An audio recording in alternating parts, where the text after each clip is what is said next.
Драги гледачи, добар ден. Добродојавте во најновото издание на овој наш и ваш демократски импулс, 27. Денеска имам особена чест. Имаме еден, би кажал, политички тешкаш и музичар.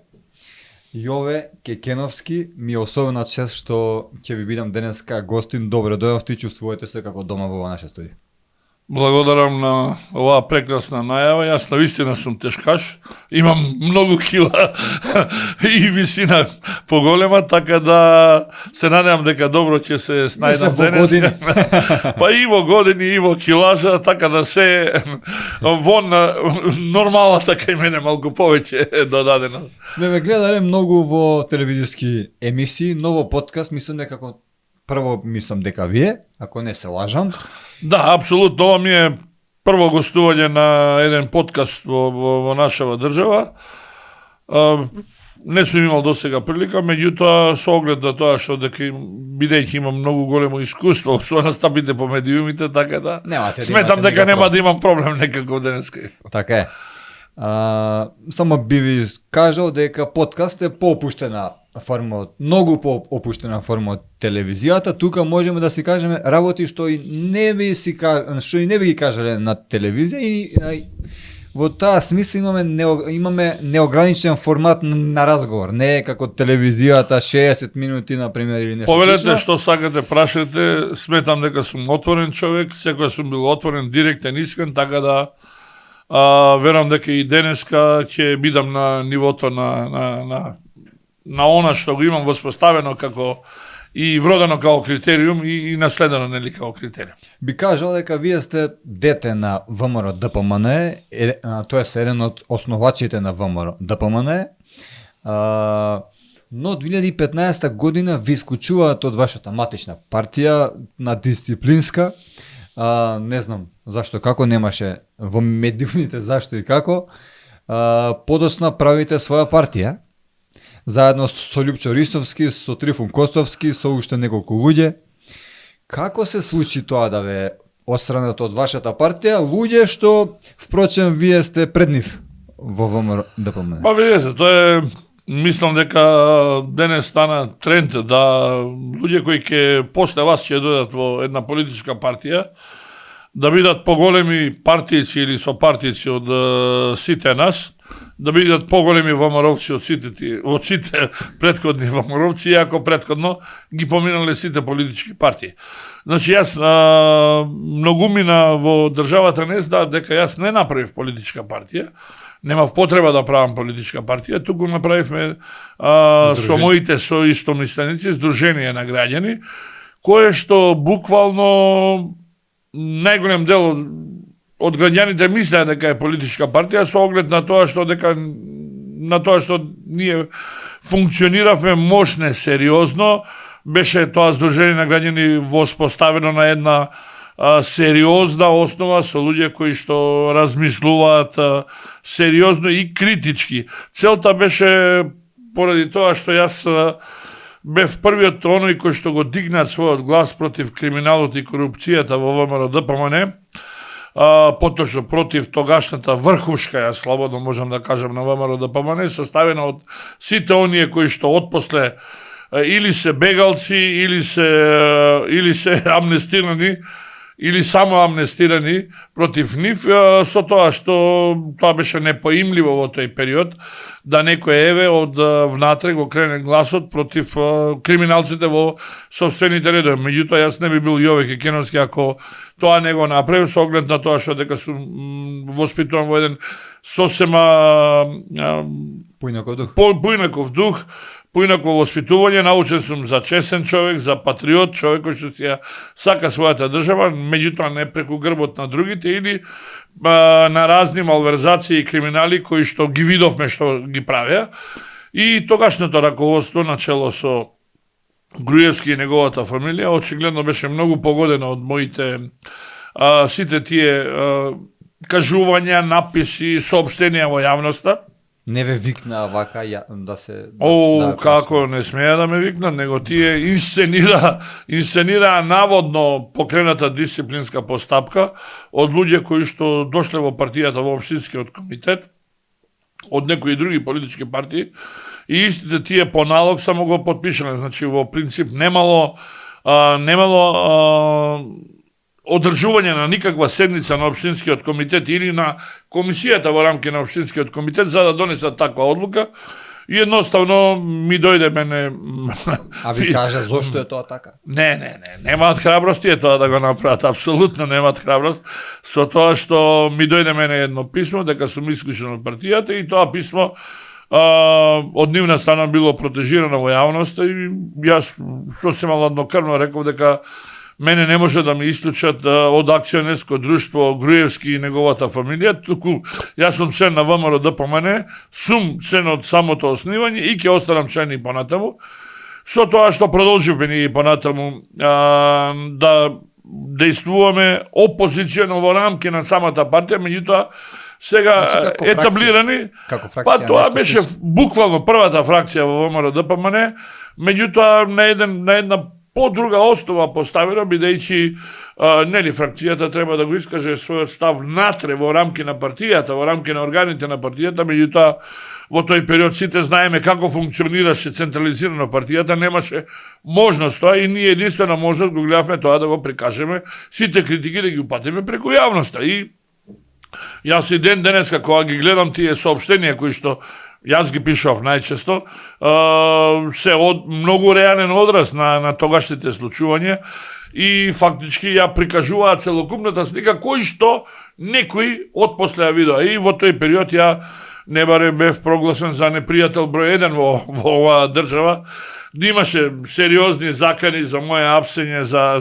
Па нели се вели дека демократија има, дека секој својот како многу голема демократија. Видовме демократијата како видете, политичките партии во Република Македонија не се демократски партии. Тие се авторитарни политички партии на чие што чело доаѓа одреден човек кој што врз основа на одредбите од статутите кои што ги имаат нели сите политички партии се обидуваат да централизираат власта во најблиското, во најтесното поточно раководство, поточно во да биде централизирана целокупната власт во рамките на првиот човек на партијата. И тука не можете да зборувате за од демократија. Далеку е и ден денес како што функционираат политички партии и во минатото. Спомнавте статути? Само да се надоврзам, ако ми дозволите. Да. Инаку во тој период, јас лично го поканив и Трифон Костовски да се приклучи на тоа наше здружение, па имавме една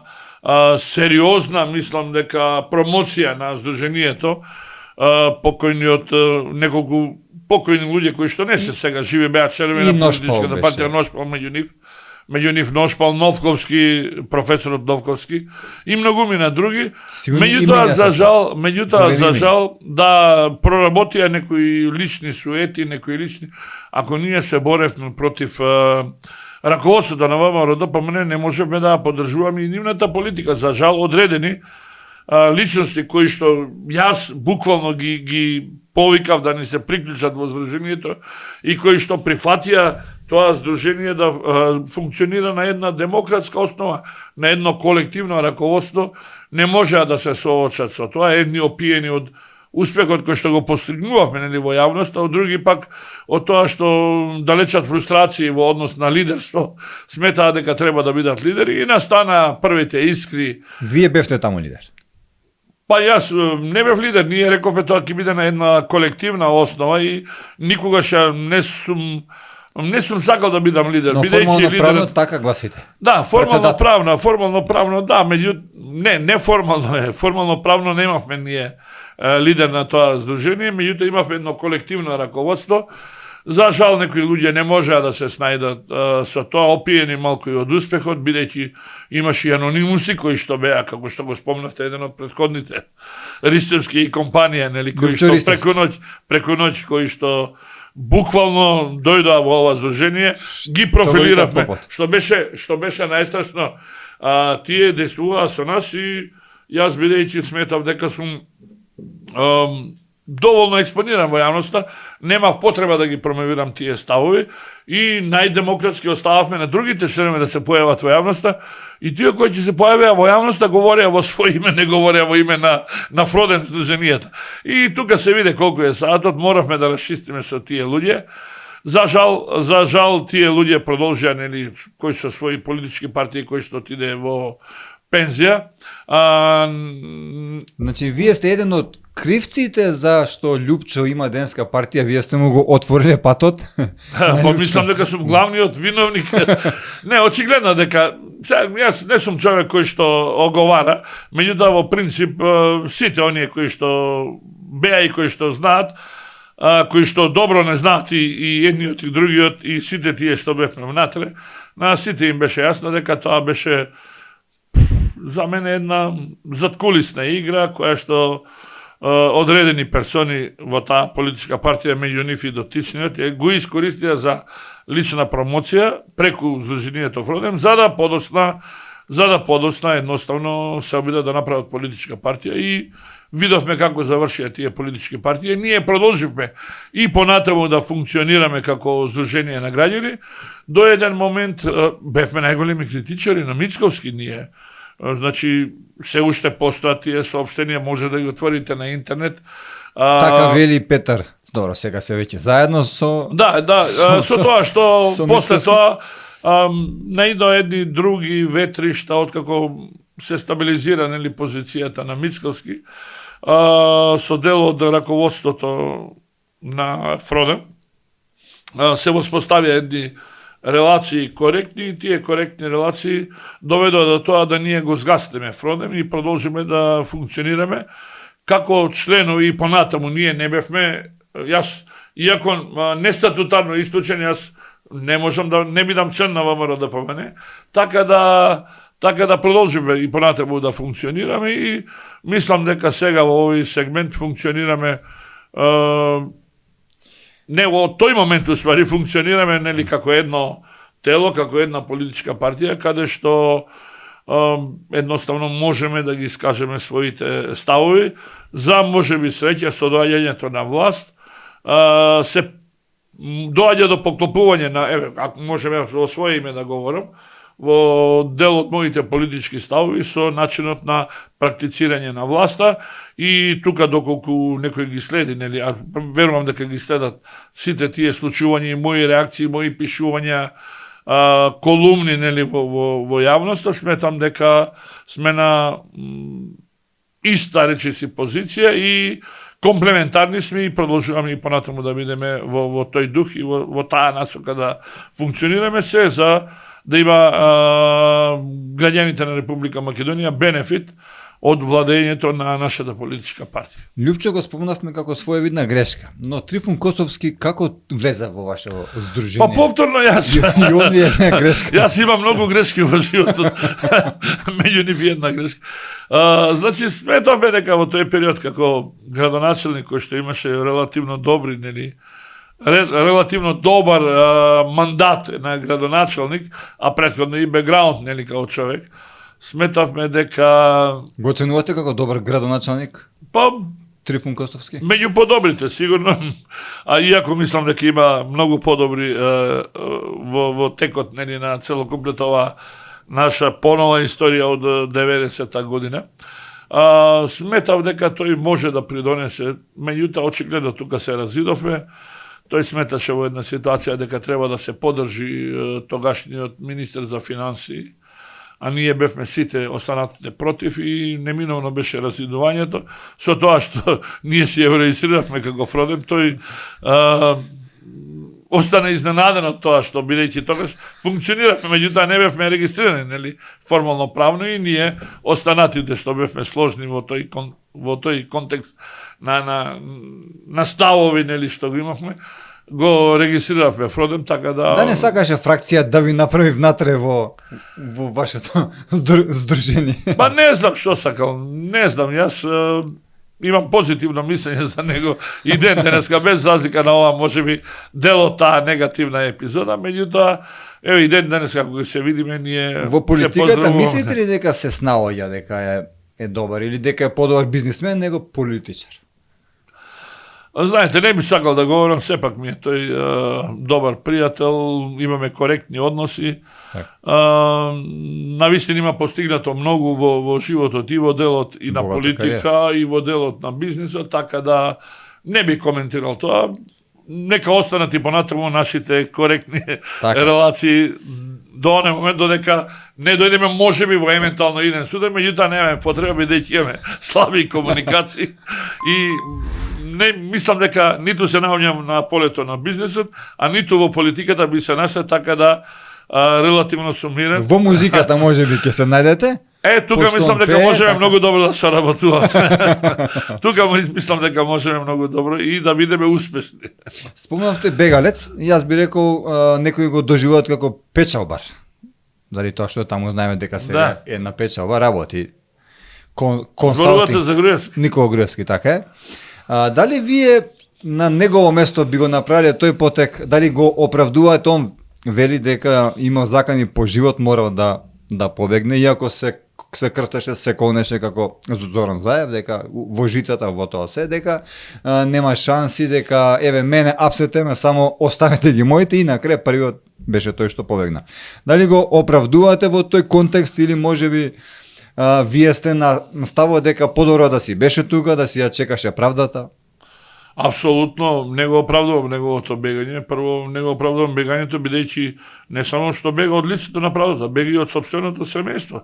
Знаете што значи за едно семејство децата да порасат, а да не си го гледат својот родител, да не го гледат тука од една страна, од друга страна, колку и да беа тешки последиците, еден човек кој што се декларира како патриот, како храбар, наводно храбар, нели, како што се представуваше, па нели, под наводници и боксер некој, што ја знам од времето, требаше да биде достоен, да се спротивстави, бидејќи, видовме како завршија сите тие процеси против во тој сегмент, очигледно дека имало договор помеѓу тие што го натераа да избега и помеѓу очигледно добро го искористија моментот да го елиминираат од политичката сцена, инаку доколку го останеше овде, доколку останеше и доколку можеби би влегол во затвор одреден период, сметам дека сега ќе беше на бел конј вратен на пиедесталот ќе беше, вака апсолутно е една фигура која што го завршила одамна своето битисување во политиката. Мислите дека е возможно да се врати например некогаш? Тоа е завршена работа. И соработка со СДСМ беше според вас за да излезе на тој начин, сигурно дека не во ГЕПЕК, тоа се само приказни. Не, сигурно повеќе од јасно, дека имало сериозна логистичка подршка од службите. Видете што е најинтригантно во тој период. Во тој период имаше една афера шпион која што се водеше против луѓе, против персони во државата кои што наводно биле или соработувале со унгарските служби. И истиот тој со помош на унгарската, предпоставам унгарската служба, заминува од оваа држава, бега од оваа држава и оди во нивната држава.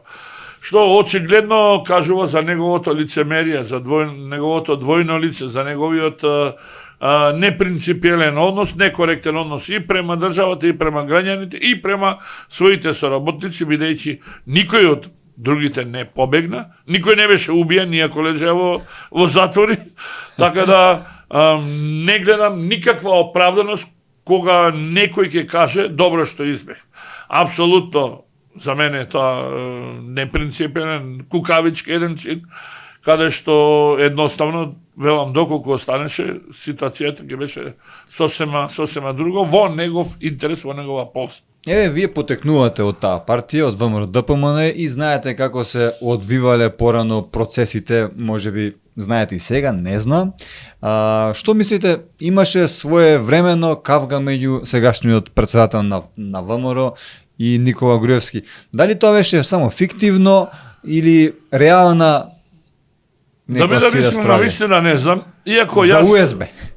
Не знам јас што се случуваше, бидејќи јас бев во таа маса на народ кој што се појави во панорама горе, во периодот кога Груевски го држеше Централниот комитет и дојде до едно мало кошкање во тој период на вратата, меѓутоа некако добро што се смирија страстите и потоа продолжи тој Централен комитет по 2 недели, не знам по колку време, во Гранд Хотел, во центарот на градот, каде што во меѓувреме беа испеглани многу работи.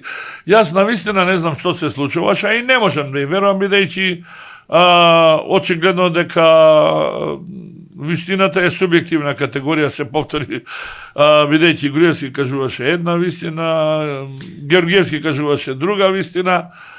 Дали во тој период се попишмани Груевски, зошто му ја даде партијата, дали овој собра преголема храброчина, факт е дека тој во таа борба остана супериорен, остана победник, нели? Стана победник и го елиминира Љупчо Георгиевски за едно подолго време како не само како потенцијален член, па тој беше принуден да формира своја политичка партија и видовме до каде и како заврши неговата политичка партија. Но подоцна се скара повторно на релација Будимпешта-Скопје за УСБ, што било пресретнато. Да, има такви.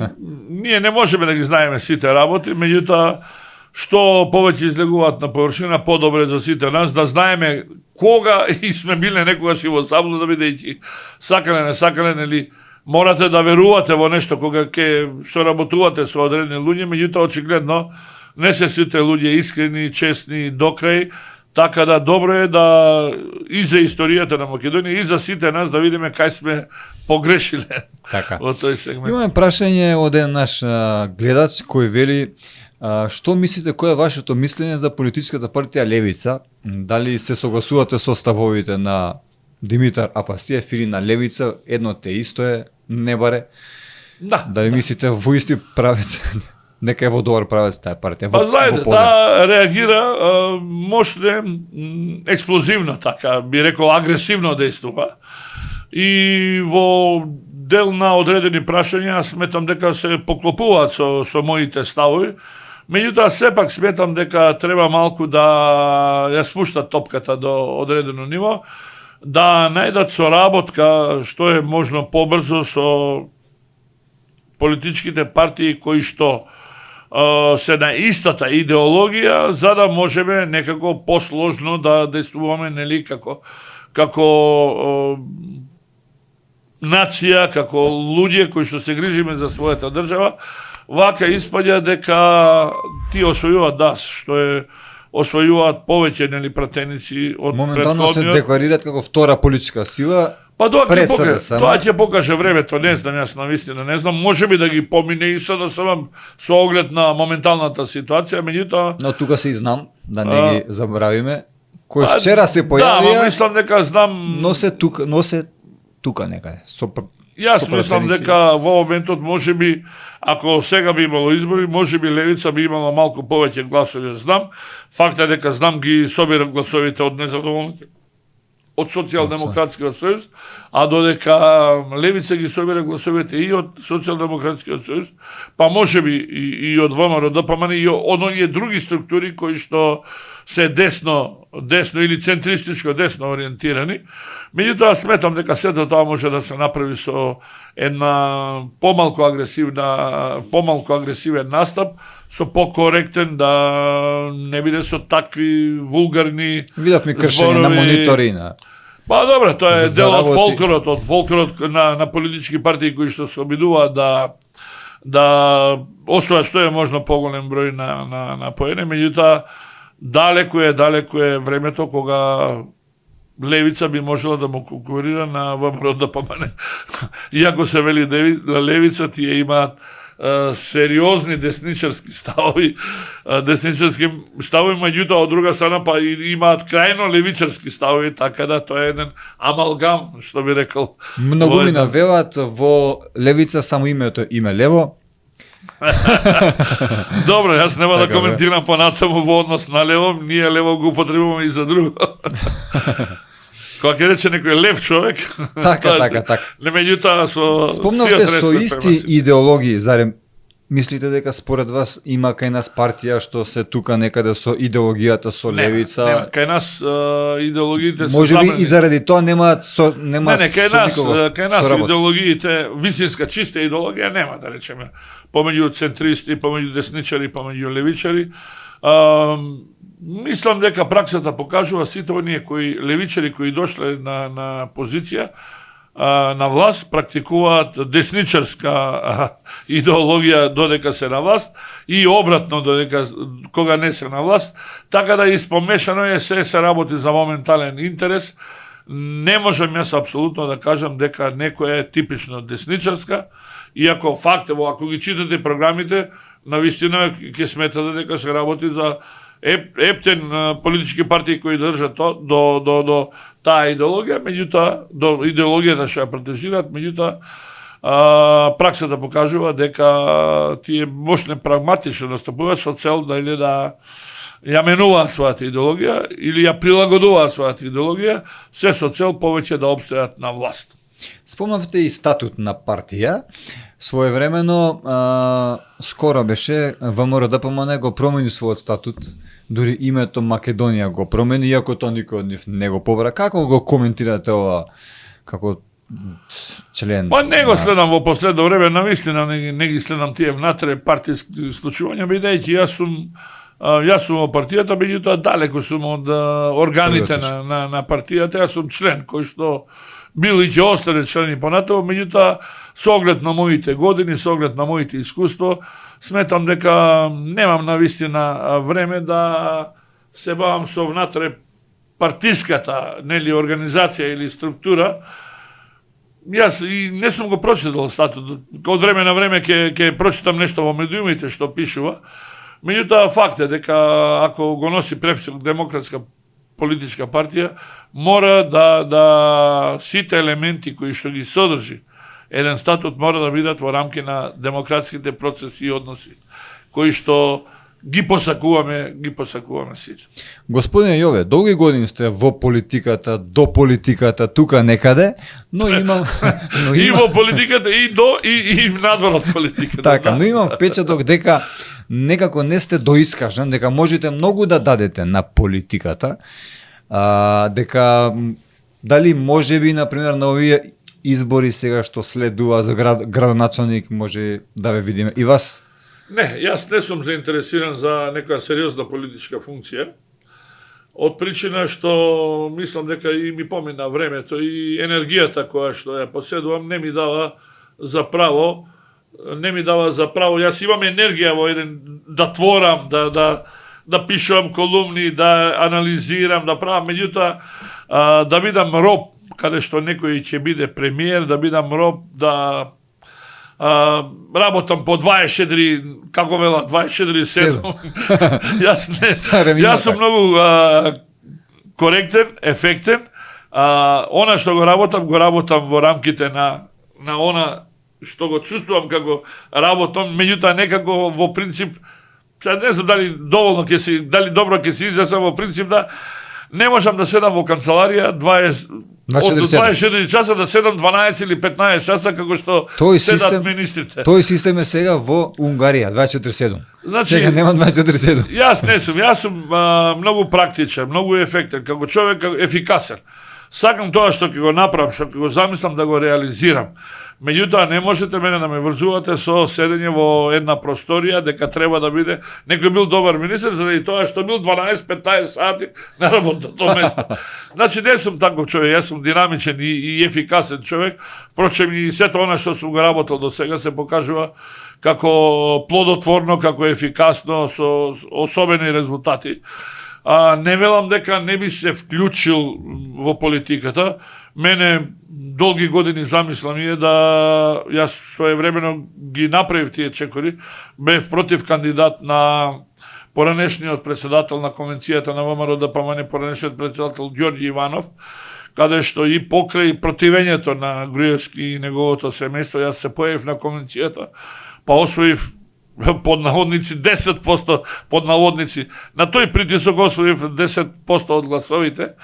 И иако размислував и на оваа конвенција да се појавам, говорам на оваа претходна конвенција пред да биде избрана нели сегашната председателка, да се појавам како против кандидат, меѓутоа сметав дека не е созреано времето, бидејќи голем дел на луѓето од времето на Груевски се уште ме гледаа како непријател, меѓутоа бидете сигурни дека ќе бидам еден од посериозните кандидати на наредната конвенција на ВМРО ДПМН и се надевам, нели трета среќа да победам на таа конвенција, бидејќи сметам дека нашата држава заслужува еден честен човек, еден искрен човек, еден човек кој што има сериозен бекграунд и животно искуство и научно искуство во секој сегмент, нели, исполнет во секој сегмент, да конечно добие еден председател кој што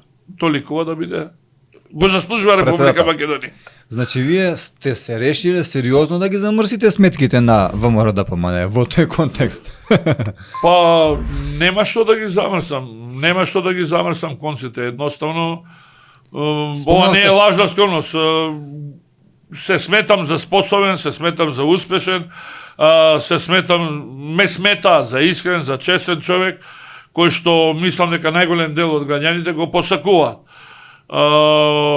Така да на конвенцијата која ќе биде, јас уште сега најавувам, не може би, него сигурно ќе се кандидирам да бидам против кандидат, дали тоа ќе биде постојната председателка, дали ќе бара втор мандат или ќе биде некој друг. Јас во секој случај останувам на тие мои позиции, неку не сум заинтересиран да бидам министр, едноставно можам доколку смета да помагам од позадина, да бидам некој советник, се што треба да помогнам во делот на прогресот и добробит на нашата држава и добробит на нашите граѓани. Може би пак ВМРО ДПМН ќе ве кандидира токму вас за председател? Што да не? Ако имат некој подобар, почесен, подокажан за сиве овие години, кој што нема ниту една црна дамка во својата биографија. За вас нема? А како да има? Зошто би имал? Кога совесно често... знаеме дека денеска политичарите си имаат црни дамки. Па тие може би имаат, јас сум воспитан во еден сосема друг дух. Јас потекнувам од навистина патриархално семејство, патриархално сум воспитан, практикуваме сите тие и демократски и христијански вредности ги практикуваме. Човек сум кој што излегува во пресрет на сите, јас нема човек кој што не сум се обидел да му помогнам ако побара помош. И сето тоа сметам дека се само многу сериозни предуслови и сите мои постигнувања и во делот, сега ќе ја споменам и музиката, и во делот на науката, имам сериозни постигнувања, бидејќи јас сум и визитинг професор на неколку универзитети надвор од државата. Во меѓувреме на 23 октомври минатата година станав и академик на Сесловенската меѓународна академија за наука, уметност и култура во Москва. Таму сум академик, иако овде во два наврати конкурирав за дописен член, за жал поради тој клуч кој што го практикува таму бев исфрлен. Инаку овде председател на таа академија,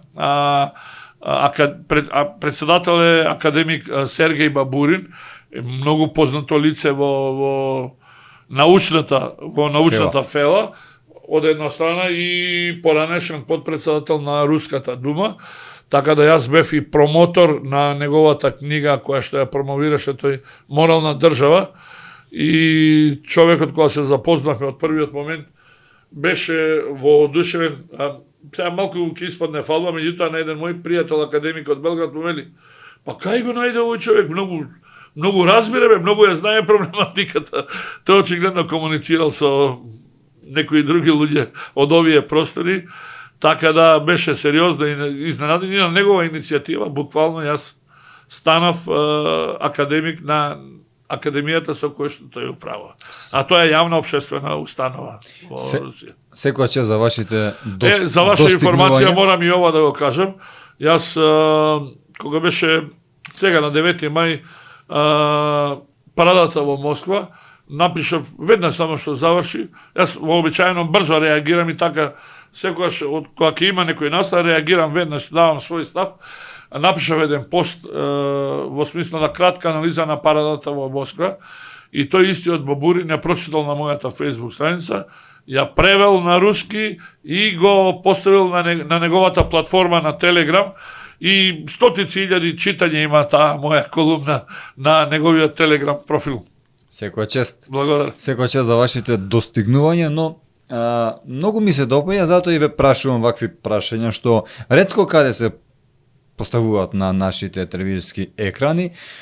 Ме интересира вашето мислење околу нашето уставно име, поранешно уставно име и нашето единствено име, Република Македонија. Дали неизбежно беше во тој контекст да се промени? Вашиот партиски поранешен партиски пријател, другар Лјупчо, вели дека тоа може да се поништи со одлука за ништовност, одма вели може тоа да се поништи, готово. И ВМРО ДПМН пред да дојдат на вас велја дека тоа нема да го стават во уста, па сега. Значи, јас на едниот минатите избори настапи во коалиција како Сдружение на граѓани, како Фроден во тој период, настапи во коалиција со неколку политички партии, бидејќи ние немаме можност како Сдружение на граѓани да се профилираме, нели, за да се појавиме на политичките избори и моравме да искористиме шанса да се појавиме преку политичка партија. И направивме ние една коалиција, никогаш Северна Сава Македонија, која што за жал со помош на Државната изборна комисија беше елиминирано нашето име и не ни овозможи да имаме посериозен успех. Од секоја сум го застапувал ставот дека ние не требаше да го менуваме нашето име. Некако ни се случи преку ноќ таа промена, без издржана елаборација, без апсолутно поширока консултација, иако референдумот јасно го кажа ставот на граѓаните. Консултативен бил откако веќе се случи. Да, откако се случи, јасна ни беше тенденцијата на мерата. Јас и денеска тврдам дека со оглед на тоа што сите акти кои што ги има меѓународната заедница се во наши интереси, можеме слободно да покренеме постапка, меѓутоа не сум сигурен сум дека е таа исправна постапка и сигурен доколку функционира правото, а не функционира политиката во меѓународната заедница, во Меѓународниот суд за правдата и сите други институции,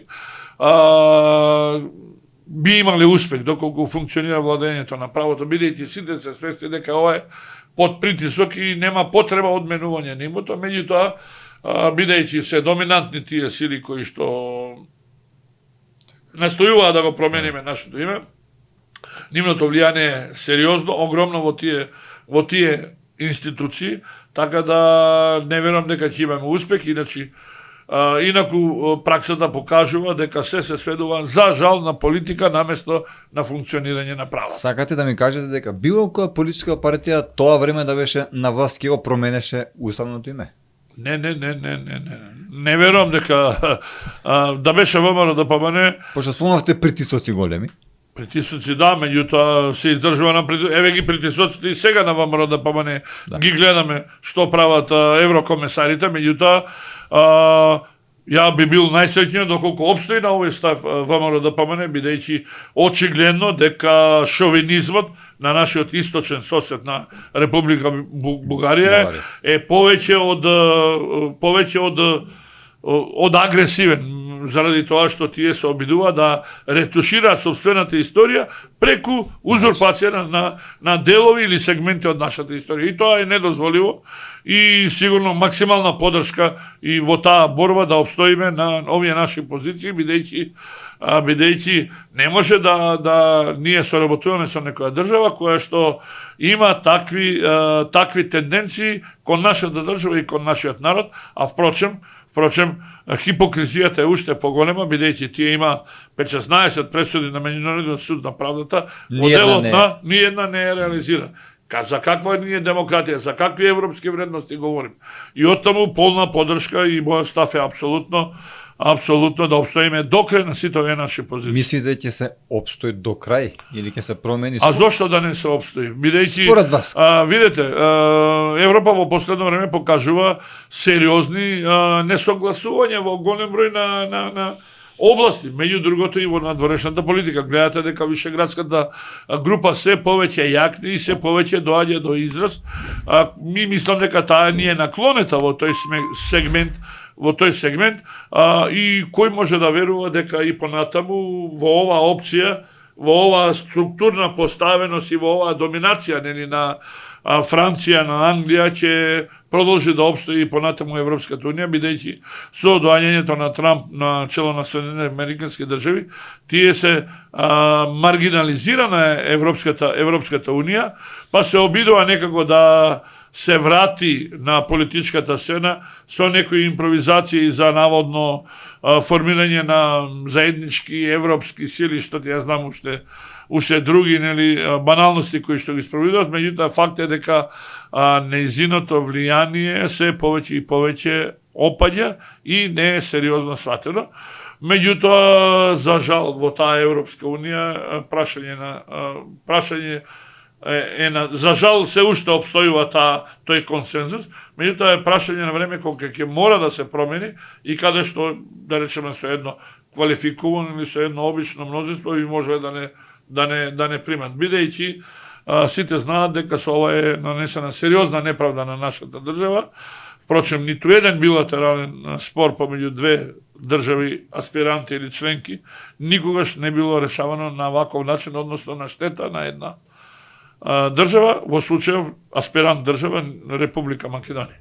Господине Кекеновски, вие имате сериозно искуство во надворешната политика, имате огромно знаење. Во тој контекст би ве запрашал, од ваше искуство, дали мислите дека некои идни наши генерации може да го променат, да го вратат нашето уставно име? Или тоа според вас е завршена приказна како што верувате? Не, јас не би се откажал никогаш. Јас и на моите поколенија, јас никаде не го употребувам зборот Република Северна Македонија. Ниту сум го употребил до сега, ниту ќе го употребам во иднина, без разлика дали бил на позиција или не бил на позиција. Некој ќе рече, па и другите велеа така, меѓутоа под притисок почна да го...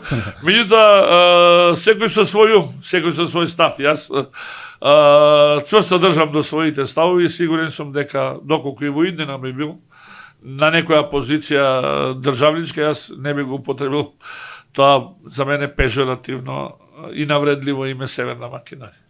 Полека сака малку да отвориме една тема од неколку прашања за надворешната политика. Тоа е, една мала држава, Сингапур, Словенија, која не баре е колку нас тука сме, например, некаде. Зошто таму системот е добар, функционира како што треба? Каде се утна целата работа кај нас? Што е цела работа? Кој е виновен? Дали може да се исправи возот? Сигурно дека може да се исправи возот. Проблемот е во политичките елити, не е проблемот никаде. Ние имаме закони кои што го имаат целата Европска унија. Горе-доле сме усогласени во најголем сегмент на содржината на сите закони. Но не се имплементира. Проблемот е во неимплементирањето, односно непочитувањето на законски одредби. Ние секаде гледаме да најдеме некоја дупка, да се прошверцуваме што е можно повеќе и затоа функционираме вака како што функционираме. Инаку кај нас секаде се бара некоја празнина за да може некој нешто да, како велат, да ушичери, да ќари, да помине полесно. И се додека така размислуваме, се додека не го промениме нашиот менталитет, се додека да имаме една сериозна казнена политика која што ќе допре до секој оној кој што се огрешил, ние не можеме да говориме за некој прогрес. Впрочем, јас често пати до сега сум еден од најголемите критичари, посебно на функционирањето на правосудниот систем, на функционирањето на институциите во нашата држава, каде што едноставно паѓаме ние на првиот чекор, паѓаме на испит. Политичкото влијание или рацете, прстите на политичките партии се длабоко вкорени во системот и тоа навистина мощно, умешно го користат тие што се инкорпорирани во одредени институции, така да само со доаѓањето на друга политичка гарнитура едноставно преку ноќ го облекува адресот и стануваат нивни најголеми симпатизери и поддржувачи. Ако имале едно тефтерче од кое се избрани, сега друго тефтерче на кој што треба да ги поддржуваат и за жал тоа ни се случува цело време. Нешто има некој прогрес сега, да се надеваме дека ќе продолжи. Јас би сакал да продолжи со уште позасилено темпо, за да едноставно ги доведеме во ред тие кои што треба да делат правдата, за да делат онака како што треба да. Но зошто мораше ли на пример да ни се случи кочани за да почне, за да гледаме дека ќе почне, дека веќе почнува државата да функционира како што треба 33 години наназад да функционира. И дали гледате искреност кај оваа гарнитура на ВМРО да се справи со криминалот или мислите секој чудо за 3 дена дека тоа така ќе се?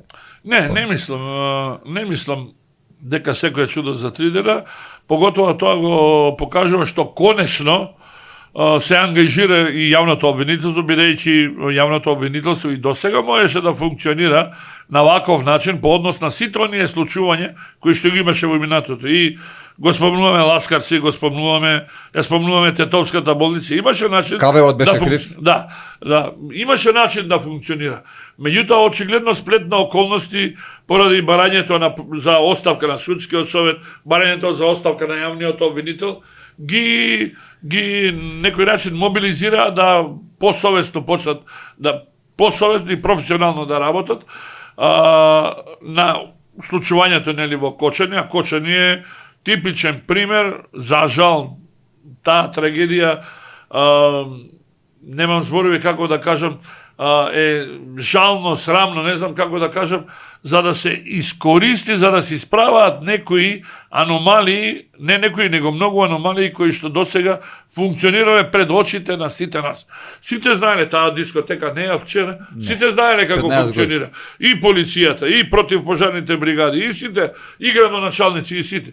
И од тука не треба да има милост за никој. Секој оној кој што имал пропуск во својата работа, едноставно мора да одговара во оваа држава. Ако сакаме да имаме држава. Апсолутно велам дека затоа јас често пати пишам тие колумни каде што Дуи се заканува за него. Чекајте бе луѓе. Па сите знаеа како се земаа лиценците во Министерството за економија. Секоја има јавна тајна беше дека секоја лиценца, секоја да речеме концесија која што се зема има одредена цена која што сите заинтересирани мора да ја платат на одредени структури. Кај одале тие пари друго прашање. Меѓутоа, не можете да ги абстрахирате, да ги ослободите од одговорност сите тие структури, вклучувајќи и пазарни инспекторати и сите останати други кои што биле должни да превземат. Тие некој начин по стихино им одговарало, едни дојди, други, едни замениси, други дојди, продолжат по истиот трг, си наоѓале под наводници чешмичка која што ќе тече постојано од страна на клиентите, па замижувале некога со едното, некога со две очи и сме дојдени до ова дереже да имаме толку жртви. И затоа мора да има најстрога казна за сите оние кои што се огрешиле, кои што пропуштиле. Ние не можеме да ги вратиме за жал жртвите, меѓутоа можеме да спречиме да понатаму не ни се случуваат вакви или слични трагедии. Ве запрашав дали гледат искрена желба заради тоа што се почна многу силно, но знаете како, имавме тројца градоначалници што беа во притвор на крај ги пуштија. Имаме началници на полицијата што само се промените од началници во нешто сосема друго, но никој не одговара од нив. Имаме, например, поранешен директор Штраус, исто беше во притвор, го пуштија дома.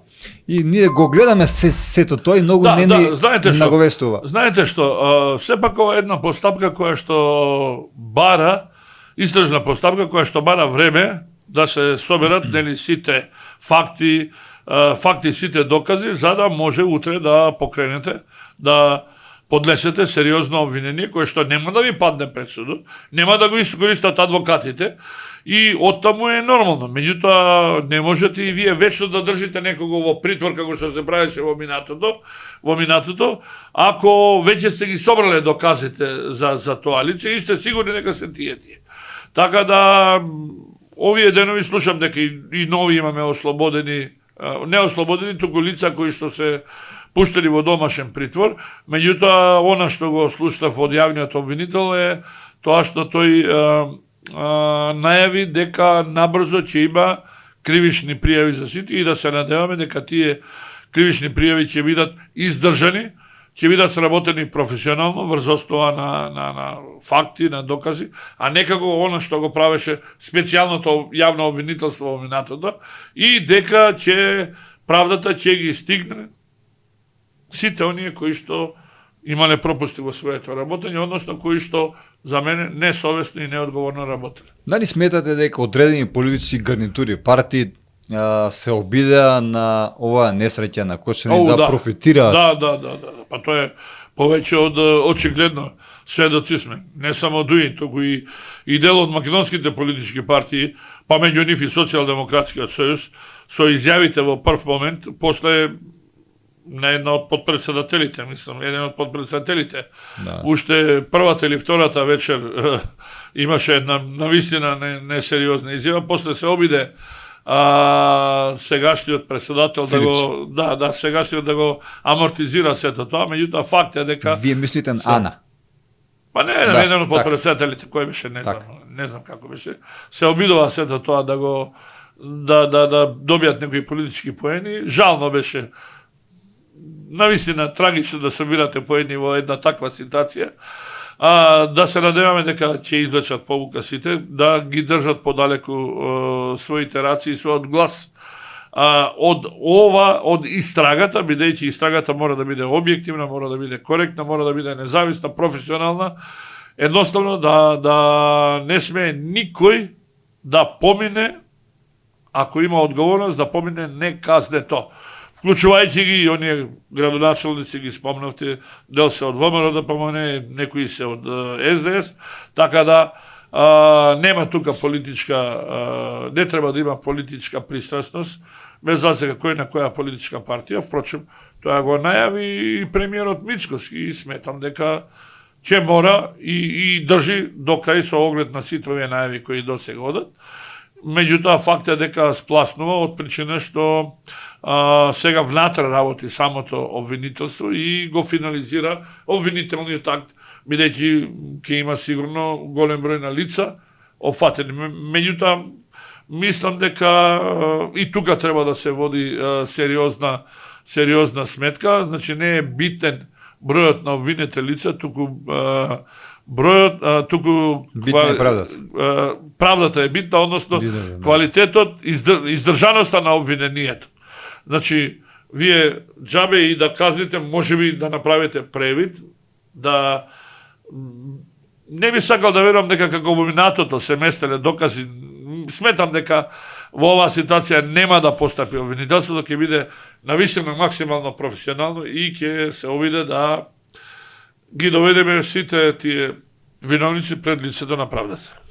Спомнавте за политички препукувања каде што не име местото. Тоа би држало вода, но доколку вас не ви си има случајно ни модуларна болница, ни ништо слично, ниту по Ласкарци, ниту по ништо слично. Ова е добра шанса да се навратиме и на нив. И јас колку што ги слушам најавите, така кажа премиерот. Колку што ги слушам најавите, а веќе има некои иницијативи, поготово за модуларната болница, за сите тие пропусти се појавија сведоци кои што јавно кажуваат дека имало сериозни пропусти во тој сегмент, па дури се повикуваат на некое вештачење кое што упатува директно на сторителите, на виновниците за таа голема трагедија. Не може Кабало да биде виновен, а да не ја заборавиме ниту онкологија. Сигурно. Каде што тоа беше. А онкологија деновиве резултираше нели со одредени кривични пријави вчера или завчера, не знам кога беше. Поранешниот директор? Па има неколку луѓе кои што се осомничени сега да видиме што ќе покаже понатаму нели самиот судски процес. Мојата мајка почина како една од тие случаеви на онкологија, каде што иставале вода во хемотерапијата. Примете случај да не знам што да кажам. Тоа беше, да.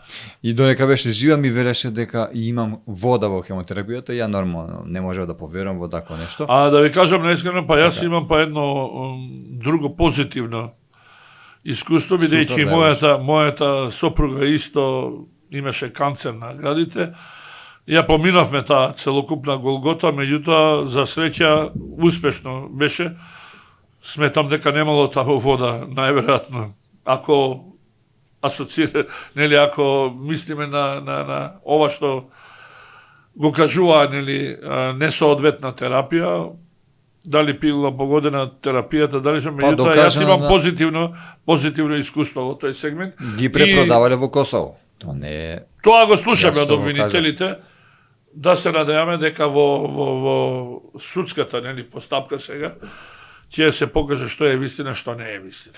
Во какви односи сте со сегашното раководство на вашата матична партија? Дали повторно ќе запрашам е возможно да ве видиме, ако не на овие на некои идни избори?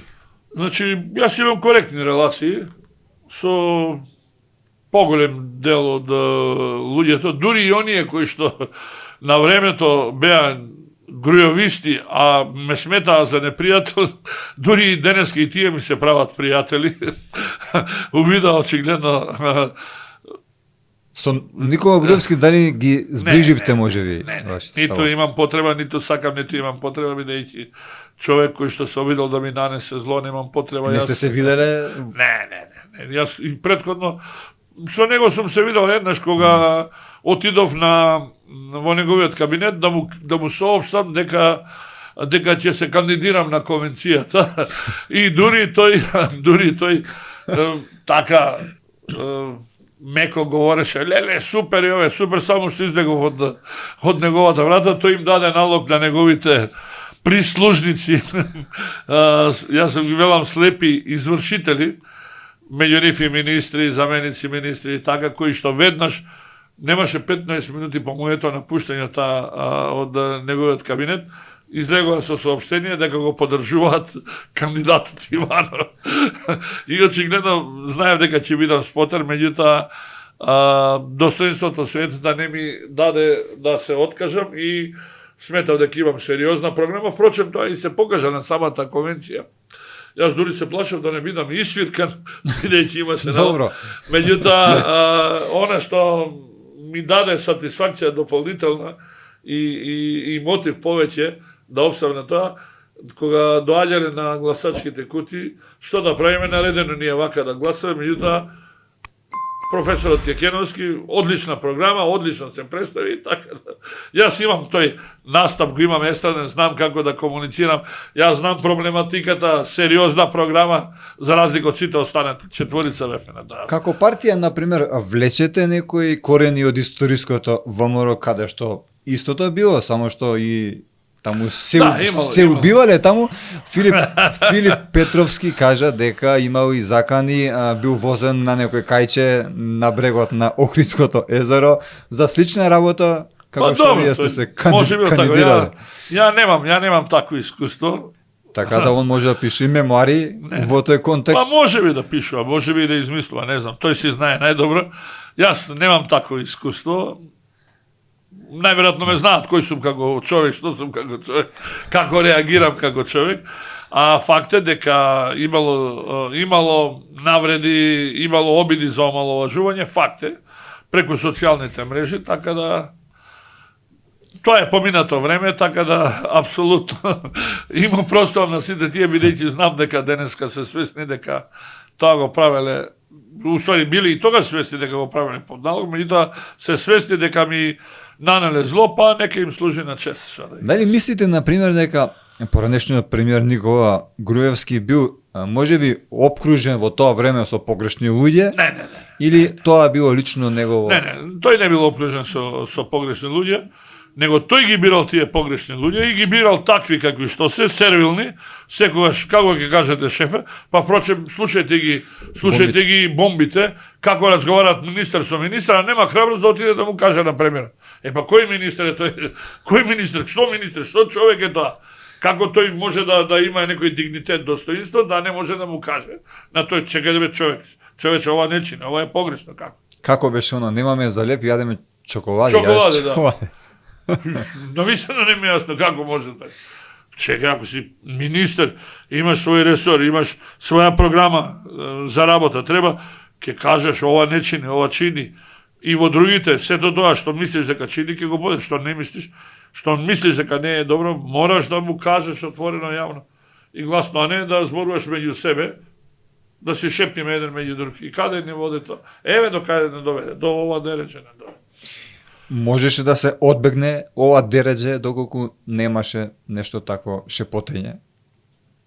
Па сигурно. Сигурно доколку имате достоинствени луѓе кои што си ја знаат професијата. Видите, јас недвојбено имам свој став дека едноставно премиерите не сакаат луѓе кои што се поспособни од нив или председателите на политичките партии. Чувствувам дека тие сите бараат послушници едноставно. И тоа ме држи цело време овој став кој што го имам и не ми е јасно зошто се плашат. Бидејќи или да се обкружувате со советници кои што имаат 24, 25 години, 30 години, кои што немаат свој бекграунд. Чекайте, зошто служи тој советник? Тој треба да советува или треба да прими плата? Што треба? Значи, советник на премиер, советник на министер, било кој да е, мора да има сериозно искуство за да го советува. Зошто се вели советника, не знам како така ги бират. Ти мене војвода, јас тебе Сердаре. Аз знамо кој се. Така да, навистина, не можам да се изначудам и денеска, тоа е некоја практика. Лидерите на политичките партии, премиери, било кои што се мора да се обкружуваат со луѓе кои што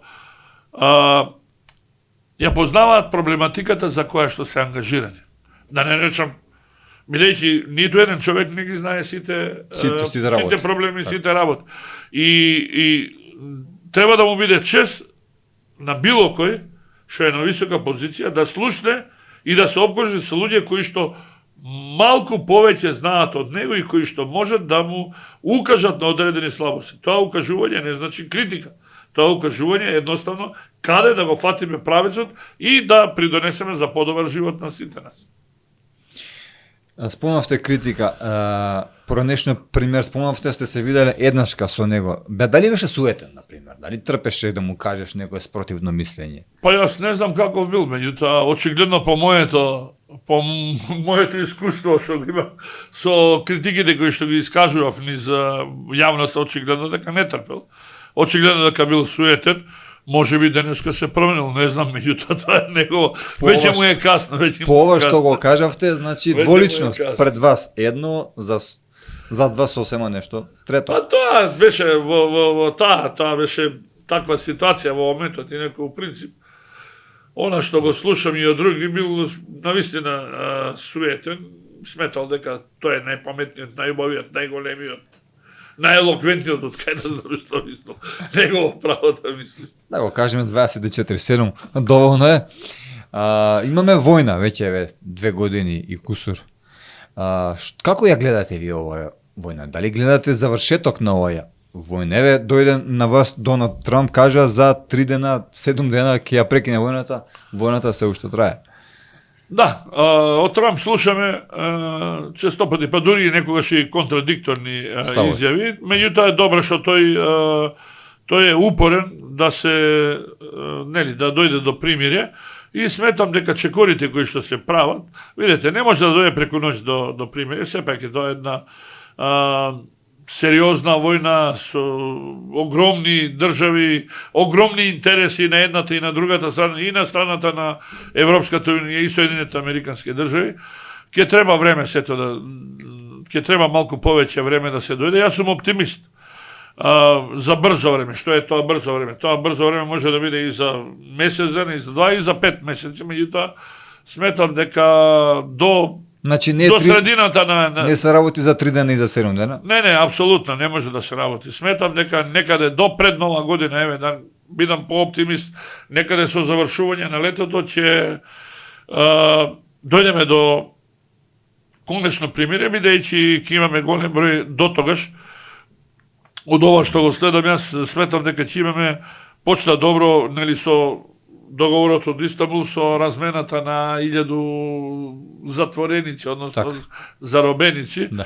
Сега ќе има, претпоставам, некои технички договори во смисла да како да поминува плинот, доаѓа нели грејната сезона во септември. Житото еднаш имаше една успешна нели преговори со помош на Турција како да поминува плинот, како и така натаму. Ќе бидат тие сепаратни договори се додека не се постигне извесен степен на доверба, а сметам дека време во кое што доаѓа, нели пролетва, втората половина на пролетта и целото лето може максимално да биде искористено и сметам дека ќе биде искористено, така да еве најбрзо некаде почетокот на есента или најдосна допред Нова година, сметам дека ќе биде постигнато примирие, каде што сите ќе си ги најдат своите интереси, Русија своите, Украина најверојатно ќе биде најголемиот губитник од сето ова, Соединените американски држави, Европа ќе си го најде својот интерес, така да би било добро да тоа се случи и сум оптимист. Јас се обидувам честопати во геополитиката и во овие анализи да предвидувам. Ретко кога сум погрешил, мислам дека и сега сум во право, со оглед на тоа што ги следам сите случувања, малку нели и сенсот ми дава за право да бидам сигурен дека набрзо ќе бидеме сведоци на едно сериозно примирие, меѓутоа не сум сигурен дека ќе има примирие на другите во останатите делови од светот, бидејќи гледате што се случува со Израел, што се случува со Палестина. Ајде Иран сега за сега со Соединените американски држави ги решија најдоа некој привремен нели договор кој што мислам дека ќе го почитуваат. Меѓутоа ке понатаму ќе имаме сериозни несогласувања во одредени региони од светот, па дури не ме чуди да следно жариште биде Јужна Африка со оглед на најавите нели на американскиот претседател за тортурата која што ја трпат нели. Спомнавте Иран. Белите. Да, спомнавте Иран. Дали може би тоа е еден доказ за нас македонците, Македонија како држава, како се бранат националните интереси? Иран не е голема држава, но се спротивстави на една Америка. Иран е голема држава и многу моćна држава, не е туку така држава која што Но воено. Има голема поддршка од Русија, секогаш биле тие во поголем дел од историјата биле рече на исти страни во овој сегмент и сериозно напредува посебно во делот на нуклеарната област. Мислев значително помало од Соединетите сигурно, американски држави, но не се дека плаши, се сигурно. спротивстави. Во тој смисол. Да, па сигурно дека држи до своето ниво, свесна е за својата сила и сигурно дека може да си дозволи и такви поостри тонови да реагира на она би рекол експанзионистичка политика која што ја водеа во минатото Соединените американски држави. Трамп е повеќе нели популист кој што се обидува повеќе на економски план да направи. Впрочем, колку што се сеќам и за време на неговиот мандат, тој немаше некоја сериозна воена операција, така да сметам дека ќе продолжи на истата линија. Целта негова е повеќе од јасна и приоритетна, повторно да ги вратите Соединените американски држави. И сето ова што како инструмент, како средства, како одлуки што ги пропагираше во јавноста и што ги донесе, нели? му дадоа одредена предност во преговарачките процеси со сите оние кои што беа погодени со одлуките со царините и така натаму, така да очигледно ќе ги зајакне Соединените Американски држави до ниво до кое што досега сметам дека не било, и добро е што нели помеѓу Соединените Американски држави и Кина постојат преговори каде што ќе дојде до усагласување на сите тие различки кои што ги имаат, и сметам дека ако продолжиме и понатаму така, ќе пловиме сите во светот во едно помирно море. Мирно море. Помирно море. Да. Така. Ја зачнавме темата како Украина. Дали можеби според вас дали сметате дека Украина плати превисока цена, дали беше спремна да го загуби покрај човечки животи и територии загуби? Да.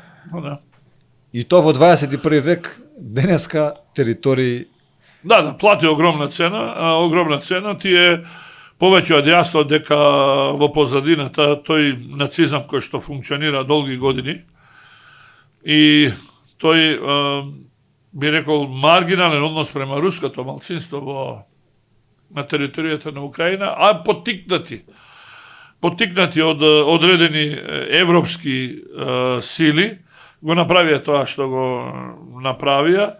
Меѓутоа, да не заборавиме, тука сериозно влијание имаше и поранешниот председател на Соединените Американски држави Бајден, кој што имаше своји интереси нели во Украина, како лични, така и можеби некои други, најверојатно и некои државни според него интереси. Така да ја доведоа до оваа ситуација да отпочне таа војна. Значи комичар за председател никако. Повеќе од јасно. Па ниту боксер. Да, се покажа дека тој нема некој посебен така авторитет. Иако победи со помош на западните сили, победи нели убедливо на изборите. Се скара во Белата куќа. Да, се скара во Белата куќа, беше едноставно поставен таму каде што му е местото. Тегнење за уши. Каде што му е поставен местото, па потоа се извинуваше. Меѓутоа, очигледно дека и оние кои што најмногу го поддржуваа, ја свија својата опашка, почнувајќи од Макрон, па Шолц, претходно Шолц ли се викаше, германскиот. Потоа, исто така, замина во историјата поранешниот нели премиер на Велика Британија, кој што многу придонесе за сето ова. И сега мислам дека е спуштен на одредено ниво, впрочем самото негово заминување во Истанбул, а не доаѓањето на Путин јасно докажува кој на политичката сцена и дека ќе има време кога би се стретале, ако воопшто и би се стретале со оглед на тоа што дека тој нема нели легитимитет. Што мислите? Дали на пример нашите политичари своевремено кога има едни од ретките среди во таа овална соба биле пречекувани на истиот начин како украинскиот председател или комичар?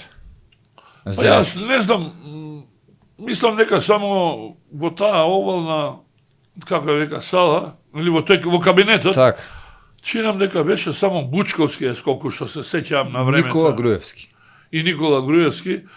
Ама она што ме држи сеќавањето, знам дека Бучковски имаше многу голем трема. И Борис Рековски. Може би, не се сеќавам. Со Буш заедно. Знам дека имаше многу голема трема, меѓутоа од друга страна, гледајќи го косовскиот председател или премиер што беше и српскиот председател Вучич како седеа на столчиња пред американскиот председател, сегашниот нели председател во текот на претходниот мандат. Претпоставам дека можеби не биле подалеку и нашите. Можеби не сме ги виделе тие детали, меѓутоа не, крај крајева видите и председателите во кои што се состанаа нашите нели представници помирни беа, не беа така динамични, агресивни за разлика од наша среќа. Да, среќа, за разлика од сегашниот председател Трамп кој што го прави тоа на еден брутален начин. Го спомнавте Косово. Добро. Дали е можеби паметна нашата одлука, да ве запрашам за признавање на Република Косово како самостојна држава, знаејќи ги нашите добри односи со Србија. Ова е старо прашање, но никој веќе не го поставил. Кој е вашето? Да, ма вашето Србите став? не го забораваат тоа. Него, На секоја прилика ни го споменуваат тоа прашање.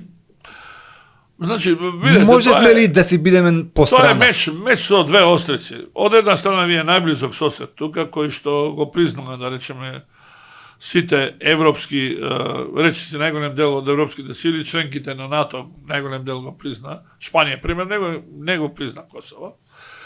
И може би логички беше, меѓутоа лично ако мене ме прашате, јас не би го признал. Лично, мој став. Да. Не можам да говорам, не сум бил во позиција да бидам на толку висока државна позиција за да можам да размислам од тој аспект, меѓутоа личното моје мислење, мислам дека избрзавме малку со сето тоа, напротив, нели, наспротив тоа, ние, иако србите не прекоруваат за тоа што го направи тогашната влада, сепак покажува дека ние сосед кој што во многу тешки наврати, добар сосед ни помогна. Дај Боже да беа такви и бугарите. Бугарите покажа сериозна загриженост со трагедијата во Кочани. Меѓутоа, за жал на другите полиња, едноставно продолжуваат по старо.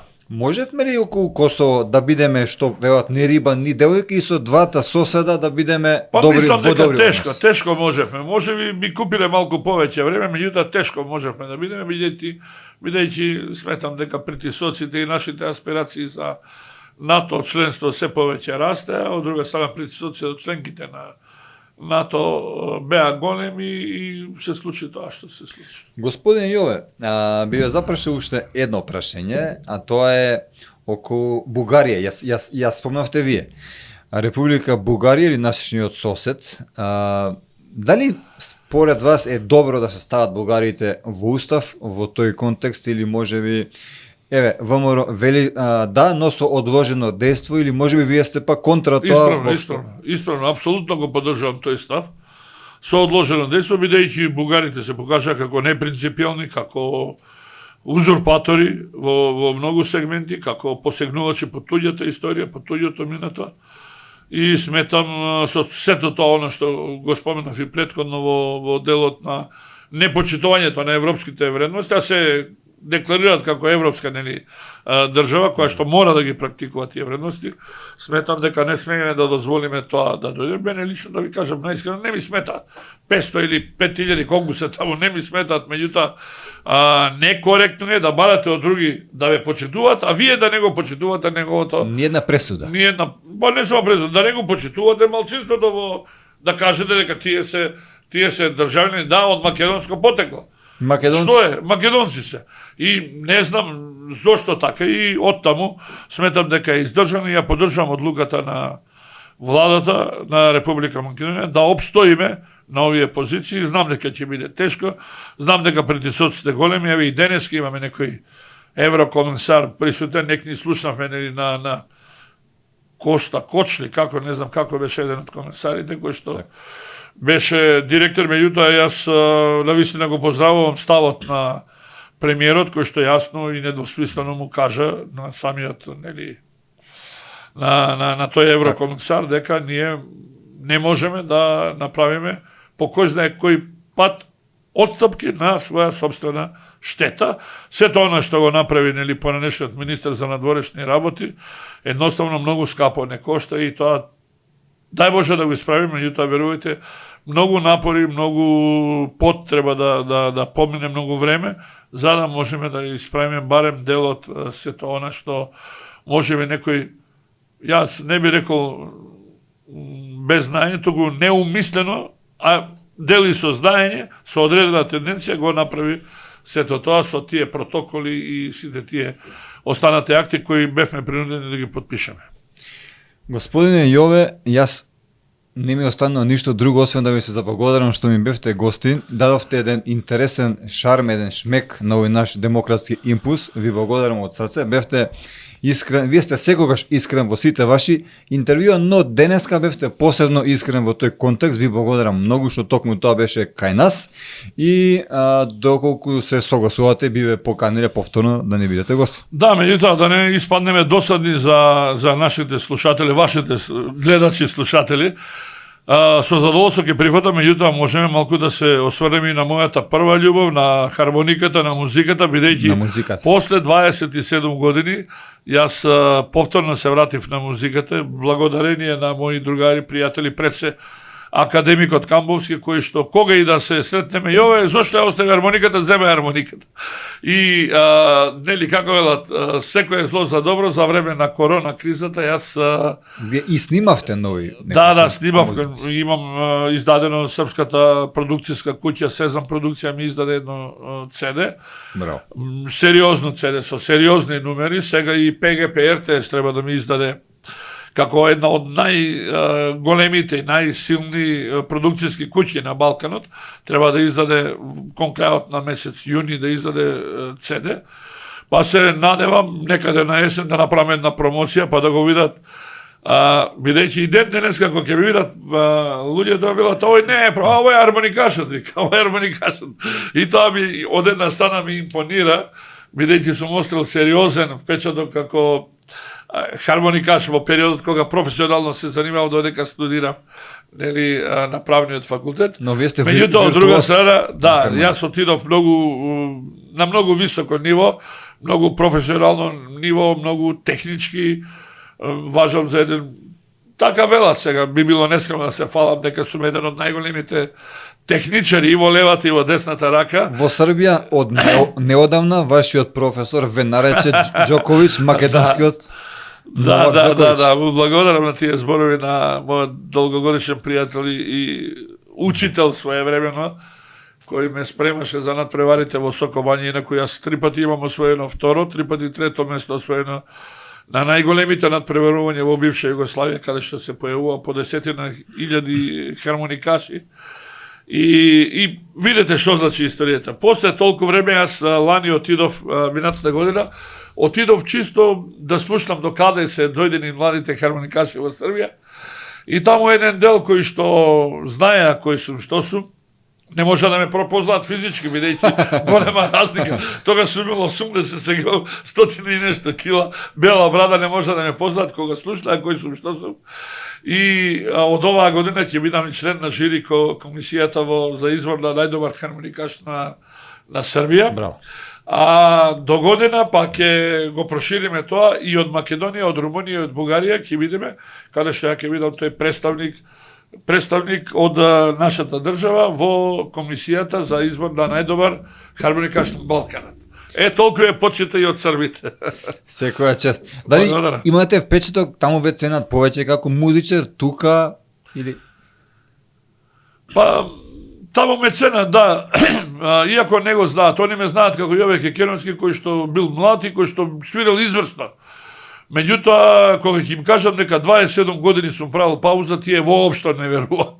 Воопшто, дури и голем дел од нашиве, и мои сограѓани, нели, наши државјани кои што не можат да веруваат, како толку пауза си правил. Меѓутоа, верувајте дека за време на корона кризата, од тогаш, кога почнав, по 4-5 часа дневно јас секое слободно време го искористав.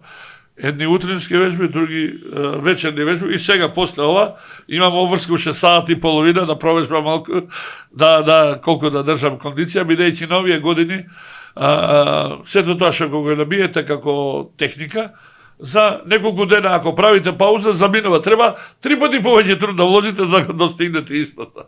Меѓутоа, сметам дека и сите млади хармоникаши и оние кои што ме знаат сметат дека навистина ова е врвно, не сметат, го знаат и кажуваат дека е врвно ниво на техника, впрочем си знам најдобро што е сето тоа и ќе се обидам уште малку да видам додека ме држи, нели, и умот, додека ме држи силата, енергијата додека ме држи, да достигнам тоа што јас лично би бил задоволен. Сега сум, да речеме, некаде ако говорам о проценти, од посакуваното сум некаде на 70-80% и сметам дека имам сила, моќ, енергија да го постигнам и до, како велеше Амди Бајрам, 102%. да дојдам до некој навистина најтоп ниво.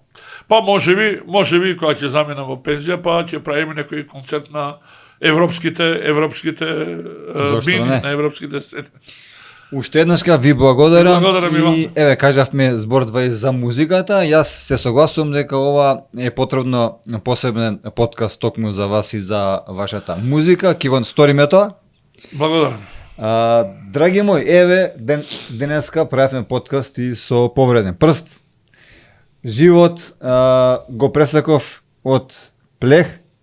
Правиме, спремаме нешто многу големо и многу јако за вас, ќе ве изненадиме, не сакам да ви откријам зашо станува збор.